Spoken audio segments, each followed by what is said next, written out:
E hoje o Manda Brigadeiro voa lá para Singapura. Nossa entrevistada é a psicanalista Rebeca Versolato, que mora lá há 4 anos e meio e já abriu a própria clínica. Hoje ela vai nos contar como foi mudar para um lugar tão distante e tão diferente do Brasil. Eu sou Letícia Nascimento e esse é o Manda Brigadeiro, o podcast que conta a história dos brasileiros que moram fora do Brasil.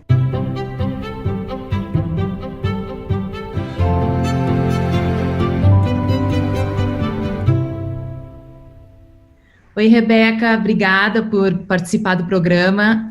Aqui em Londres agora são 12h, aí eu sei que são 8 horas da noite, a gente tem que acertar aí um fuso que fique bem para todo mundo, então muito obrigada.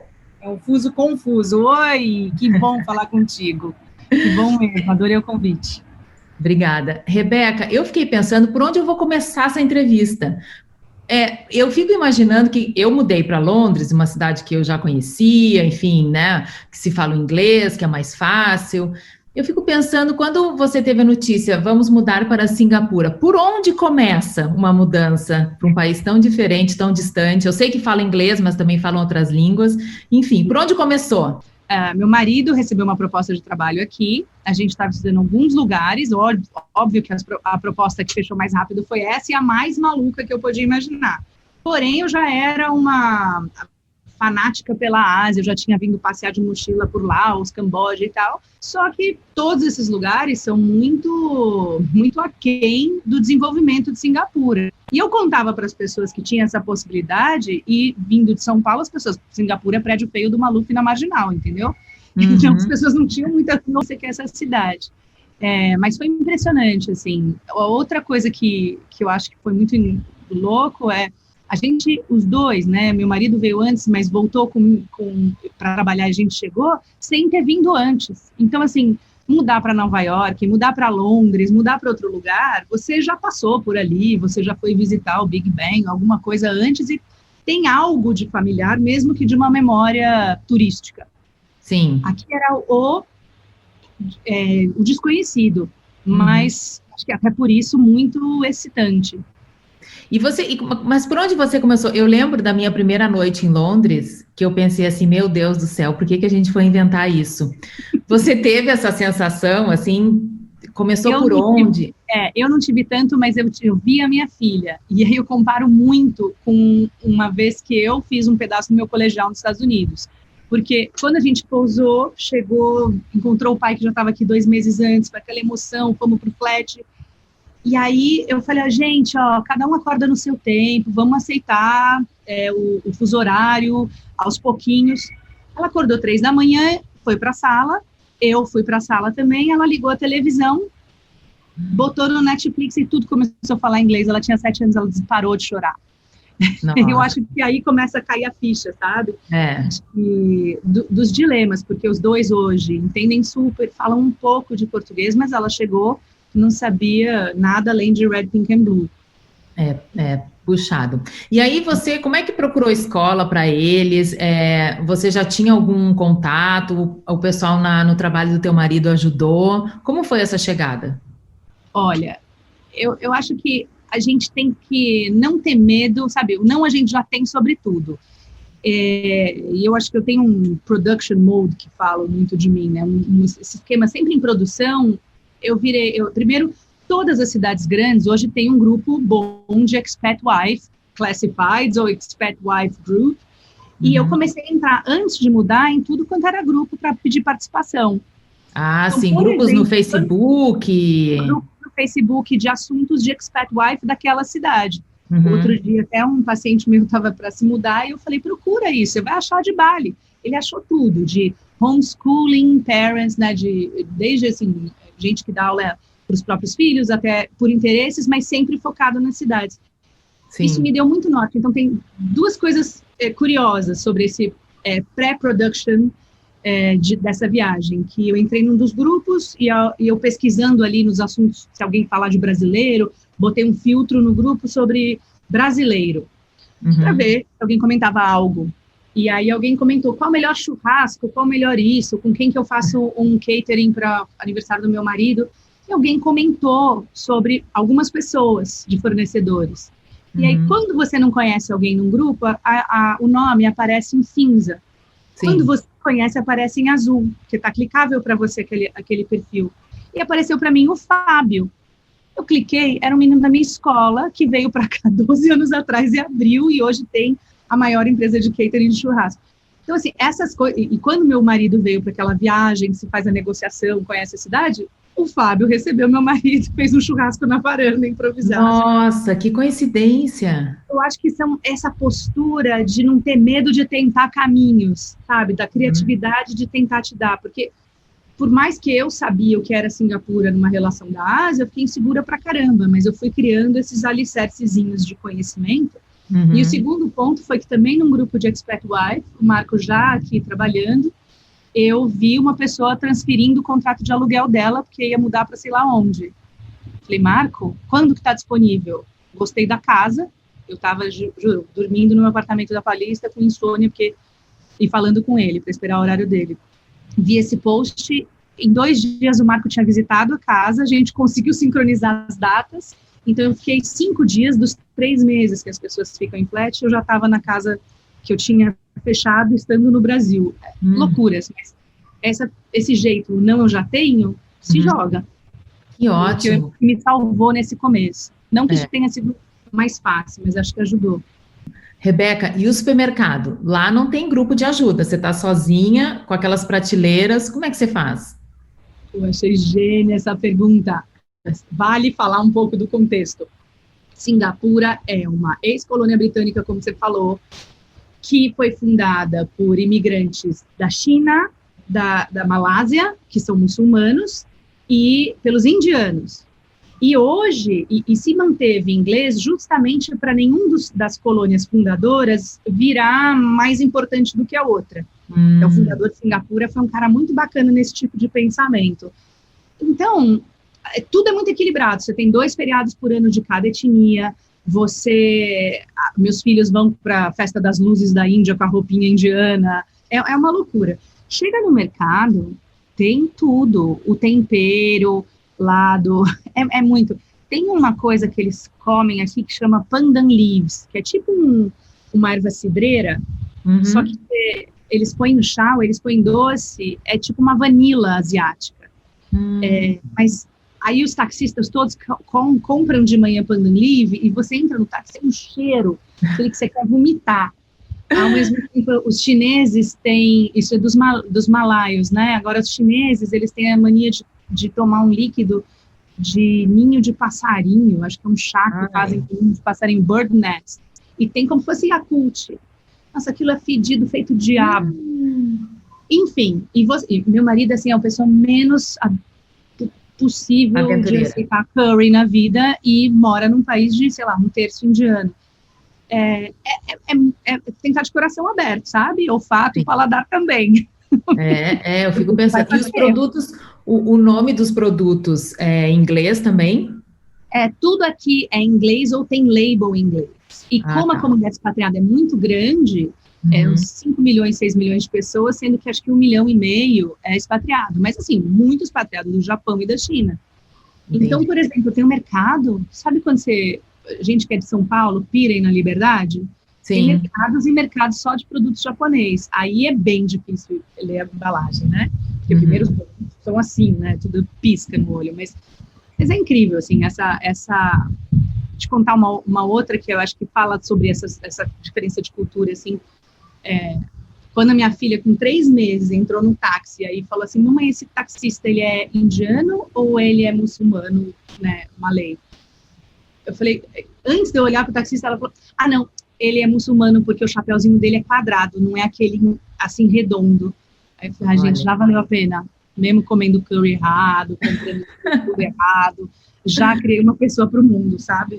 Para os filhos, de fato, é uma experiência incrível, né? E para você, assim, claro que a gente, falando nos anos 2000, né, a gente tem internet, a gente tem WhatsApp, a gente tem mídias sociais, então a gente fica muito em contato com os nossos amigos, mas tem uma solidão de quem migra, né? Ou pelo menos uma solidão inicial.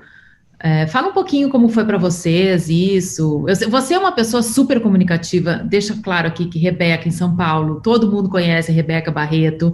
Então, assim, eu imagino que você que tem esse perfil, de ser uma pessoa muito comunicativa e ter muitos amigos. Como foi mudar para um país onde você não conhecia tanta gente ou praticamente ninguém?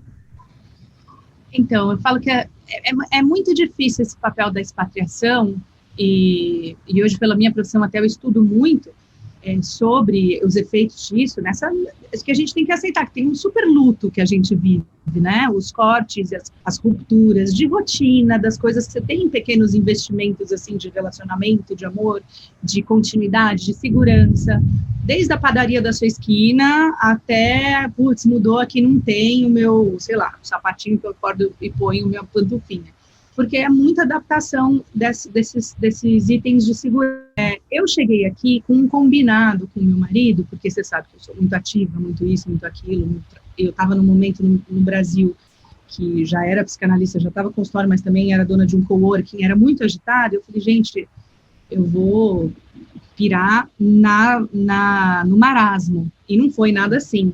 Mas eu tinha combinado, 6 meses eu vou me dedicar para a família, porque ele veio com um contrato de trabalho fixo, e acho que isso tem que ser um arranjo, que não é porque é homem e mulher, é assim, um vem para prover, o outro vem para dar estrutura. Isso tem que estar claro, porque tem muito caso, né? Muita gente entra em depressão, essa parte que fica pendurada. E também tem um outro fator, que eu acho que a gente precisa falar mais, inclusive acho ótima a sua iniciativa, porque aborda isso, os assuntos reais. Nunca na história da humanidade teve tanta movimentação de massa no mundo. Eu levantei até uns dados do Unicef, depois eu te passo, que nos últimos 20 anos a gente movimentou muito mais do que a Idade Média, as guerras e tudo.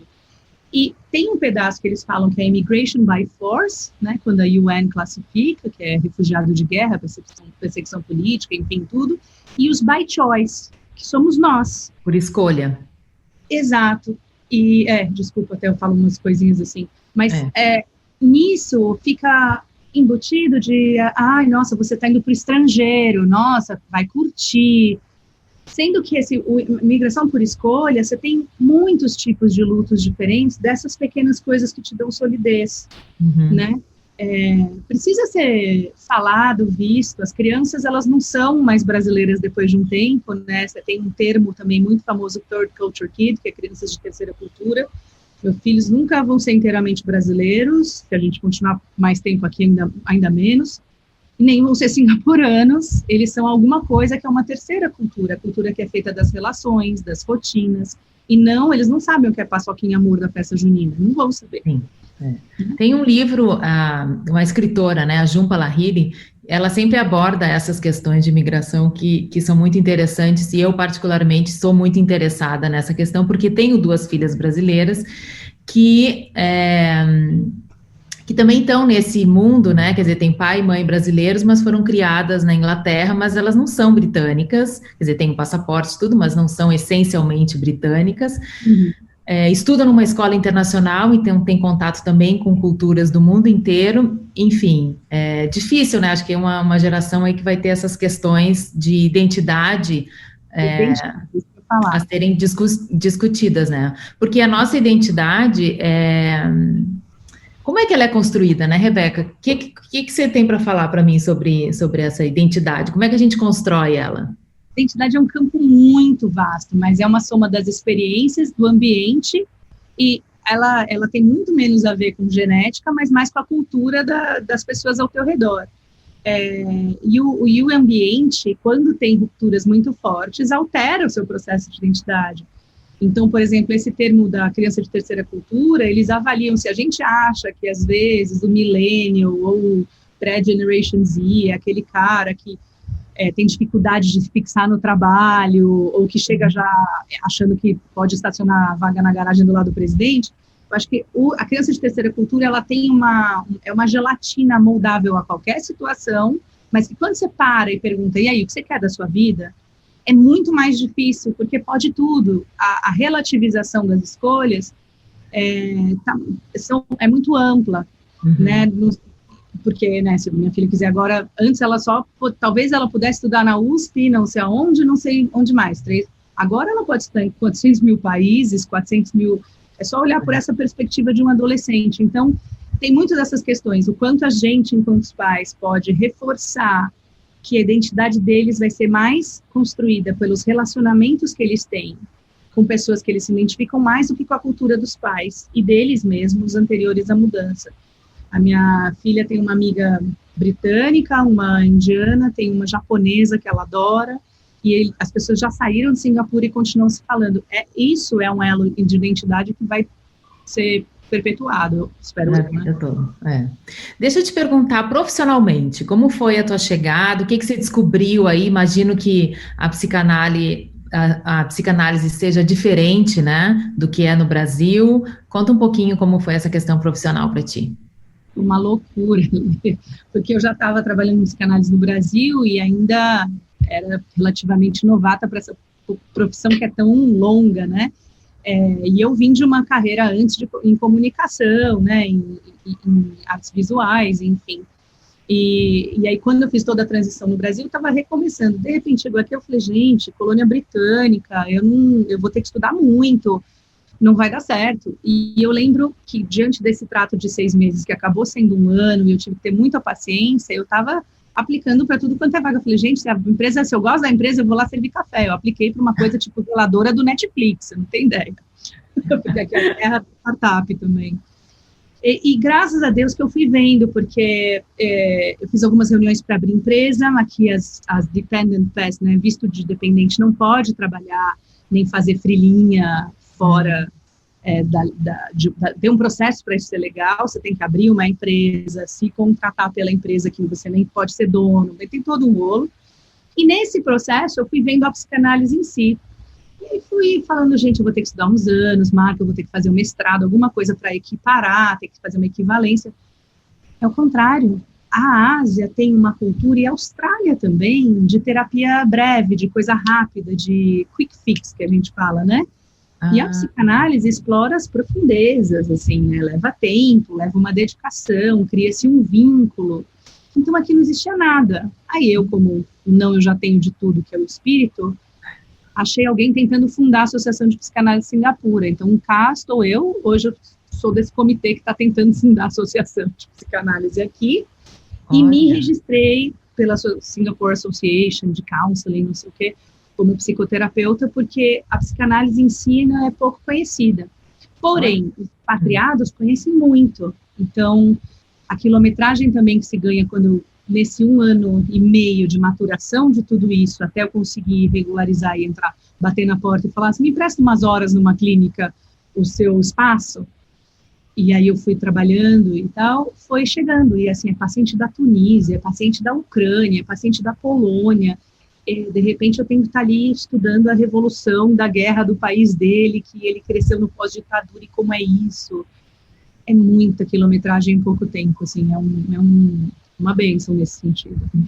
Super interessante. E aí você conseguiu abrir a sua própria clínica? Tem o teu espacinho, a tua banquinha, Rebeca? Não, hoje já tem minha banquinha de fruta e vem no meu próprio alface, mas é meio que isso.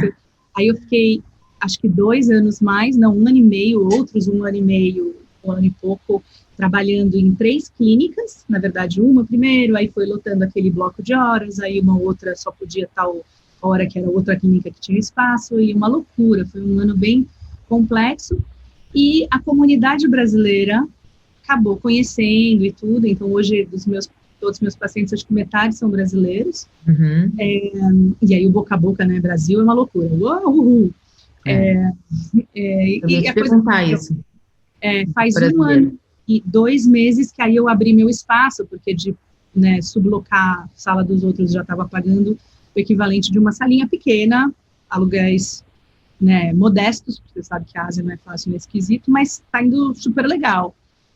A Ásia tem uma pessoa na minha empresa que ela trabalha independente, a psicanálise é independente, mas contratei uma pessoa só visto de trabalho e tudo que ela também usa ali, então eu quero crescer nesse sentido, sabe? Entendi. Você falou que a Ásia é difícil, que é muito caro alugar, o custo de vida é alto, aí como é? Singapura é um absurdo, assim, um absurdo, porque, deixa eu pensar aqui, eu acho que o que a gente paga aqui de aluguel no espaço, que é 1/3 do meu apartamento do Brasil, ele é 4 vezes mais do atual aluguel que eu recebo da minha casa do Brasil. Isso é só para aluguel. A escola internacional é um absurdo, Mas é engraçado, né? Porque a gente paga seguro particular de saúde, mas porque Singapura é um país muito pequeno, ainda não tem um sistema público totalmente gratuito, como estrangeiros a gente tem que fazer top-up. Aí o top-up acaba sendo seguro internacional. Mas no final, a gente acaba conseguindo gastar um pouquinho menos. Isso é muito louco, né? Que Não sei coisa. se a vida também fica mais simples. Eu até queria te perguntar como está agora durante a pandemia, Singapura, como vocês estão lidando aí? Olha, até foi uma coisa que eu falei bastante, porque a pandemia chegou aqui mais rápido do que no Brasil, né? Porque aqui o Ano Novo Chinês, que vai ser agora, daqui a 15 dias, é o maior movimento de massas do mundo, porque a galera da China vai visitar parente que nunca viu, né, de outras encadernações, mas eles se mexem, e chegou aqui no começo, metade de fevereiro, que foi quando eu estava em Portugal para dar uma conferência lá. Eu voltei e estava pipocando. Só que quando Singapura só teve 29 mortes. Que ótimo. Surreal. E aí, quando eu estava voltando, já estava em 100, 200 casos, e aí ficou muito estável, e começou a explodir tudo, a Itália, toda aquela história que a gente sabe bem que foi março e abril. E aqui é assim, se você confirmou, você não tem opção. Você é levado para um facility, um hotel do governo, ou um hospital. Isso gera um medo, filha da mãe, que seu filho pega. E, por exemplo, teve um caso no ônibus da escola dos meus filhos. Veio uma pessoa do Ministério da Saúde e um policial e deu uma intimação para a gente de quem vai assinar um papel e ficar em quarentena em casa, sem poder sair para fora, e se sair $10 mil de multa, 6 meses de prisão ou expulsão. Então, até que passasse os 15 dias da gente, só pelo contato no ônibus com o caso que se confirmou, eu fiquei, assim, responsável pelas crianças. Eles vêm, separam quartos, assim, super organizado. Nossa. Tanto que a gente teve 50 mil casos, mas muitos operários que vieram para a construção civil, que ficam em alojamento, 30 mil foram eles, eu acho, mais do que isso, se bobear. Na comunidade das pessoas que moram aqui fixo, muito pouco. Você vê quase nada de morte. Aqui nunca se levou na esperança de que não é nada. Aqui, desde o começo, já criaram um aplicativo que usa o seu Bluetooth e mapeia toda a sua comunicação. Eu entro na farmácia, ele me avisa, hoje o seu Bluetooth fez trocas com mais 50 pessoas. Você está salvo. Salvo não, você está seguro, sei lá. Sim, sim. Que coisa. Bom, eu falei que bom, só 29 mortes, eu não quis dizer em comparação aos outros países, né? Lamento pelas pessoas, mas foi muito controlado. É um país pequeno, mas você se sente, acho que, mais segura também, né? A gente aqui em Londres está... Aqui não é a Nova Zelândia, que é o sonho de consumo, né? Em termos de lockdown, segurança sem Covid, que é bem perto, as pessoas, muito New Zealander mora aqui, que você pode pegar o carro e viajar 2 horas. Singapura é uma ilha pequena, sei lá, 2 vezes o tamanho de Ilhabela. Então dá um pouco de claustrofobia, porque é que 2 horas você está em Bali, 2 horas você está na Tailândia, você vem morar em Singapura falando, vou explorar a Ásia. Mas eu juro que eu falo que é pandemia gourmet, né? Falando em brigadeiros, aqui é pandemia gourmet. Ô, Rebeca, e você tem amigos brasileiros? Quem são os amigos de vocês? Como é que você... vive aí essa amizade? Maravilhoso a expatriação, não sei, 10 pessoas que, se eu tivesse ficado no Brasil, eu nunca nem estaria perto, né? Nem na mesma sala. Eu tenho amigas que eu sinto muita saudade, que já foram embora de Singapura, uma advogada, outra que veio, trabalhou de banco, e pessoas assim, cujo universo delas, talvez se eu nunca tivesse no Brasil trombado, a gente tinha a pediatra em comum, né, que nos conectou. Mas, nossa, eu sinto uma saudade imensa delas. Eu tenho, aqui no nosso condomínio, a gente tem uma turma de brasileiros, tem 4 famílias que eu sou bem próxima, brasileiras, e que acabaram virando uma familhinha mesmo. Então, enfim, mas todo mundo, é sempre assim, um veio a trabalho, o outro está tentando se reencontrar. Eu tenho um amigo que é empreendedor aqui, o que sair do Brasil para empreender e abrir seu próprio negócio é uma coisa bem interessante. Um dia eu posso pôr vocês em contato. Ele tem uma marca de tênis chamada Karima, maravilhosa, enfim. E é outro universo de desafios. Mas, enfim, essas conexões, de novo, né? A imigração reforça os relacionamentos, vira uma família. E a família no Brasil? A tua família é grande lá e vocês, eu sei que se gostam muito, você tem uma relação ótima com a tua família. Como faz com a saudade? Cara, eu falo que eu sou sou falida em talento social.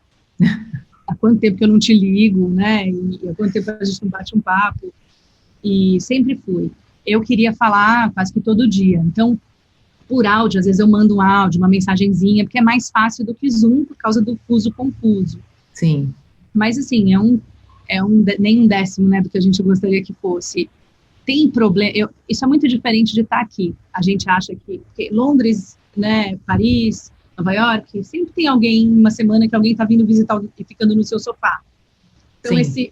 Singapura, sem pandemia, já é difícil. Eu estou a 3 oceanos de distância. Então, para o drama familiar, das coisas chatas, é até bom estar 3 oceanos. Mas na saudade, isso pega. Então, assim, eu fui uma vez só para o Brasil, nesse período todo, e a outra vez eu encontrei um pedaço da minha família em Portugal. Mas foi a única vez, e a gente estava planejando ir um pouquinho antes da pandemia chegar. É difícil. Esse é um pedaço que todo mundo sofre. Vocês pensam em voltar a morar no Brasil ou é de Singapura para o mundo? Eu acho que é mais de Singapura para o mundo.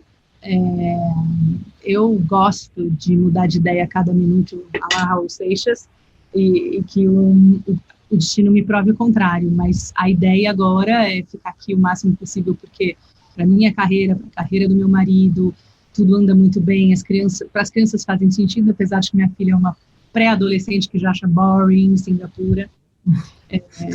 Ela queria estar onde? Singapura é boring, onde que ela tem vontade? Aí, em Londres, com os primos dela. Eu tenho uma prima que mora em Londres que a gente se ama, e acho que também ela tem umas coisas de Escócia, de frio, de não sei o quê, enfim. Mas só o destino vai dizer. Para a gente, por enquanto, acho que agora o Brasil ficou pequeno, e acho que, né, tudo que está acontecendo e tal, também prefiro esperar um pouquinho mais. A segurança que tem por aqui, nas pequenas coisas, é muito valiosa. Que bom. Boa sorte, então. Obrigada, Lê. Muito obrigada pela conversa, foi ótimo entender um pouquinho também como é aí do outro lado do mundo.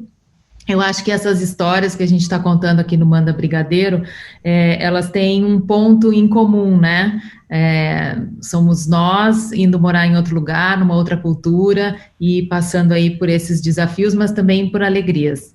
Então, muito bom conversar contigo, saber um pouquinho como é que está aí a experiência de vocês. Muito obrigada. Valeu, querida. Um beijo para vocês todos aí. Fiquem bem. Obrigado. O Manda Brigadeiro fica por aqui e até a próxima semana.